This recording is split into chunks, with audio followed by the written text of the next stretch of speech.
ಕ್ರಿಸ್ತ ಅಂದ್ರೆ ನಮಗೆ ಗೊತ್ತು, ಅಭಿಷಿಕ್ತ. ನಮ್ಮನ್ನ ಅಭಿಷೇಕಿಸ್ಲಿಕ್ಕೋಸ್ಕರ ಆತ ಬಂದಿದ್ದು.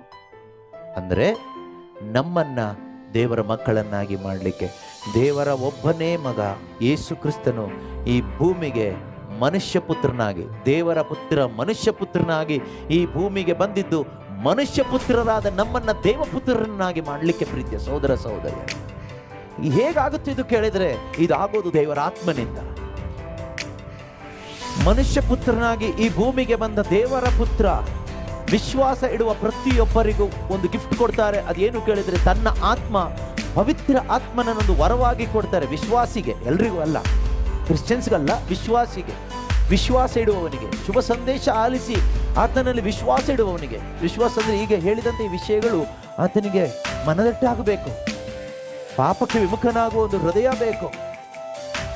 ಆ ರೀತಿ ಒಂದು ವಿಶ್ವಾಸ ಇಡುವ ಪ್ರತಿಯೊಬ್ಬನಿಗೂ ದೇವರು ಕೊಡ್ತಕ್ಕಂಥ ಒಂದು ವರದಾನವಾಗಿದೆ ತನ್ನ ಆತ್ಮ. ಪರಿಶುದ್ಧ ಆತ್ಮ, ಅಪ್ಪ ತಂದೆ ಎಂದು ಕರೆಯುವ ಪುತ್ರನ ಆತ್ಮವನ್ನ ದೇವರು ಕೊಡ್ತಾರೆ. ಆಗ ಮನುಷ್ಯ ಪುತ್ರ ದೇವಪುತ್ರರಾಗ್ತಾರೆ.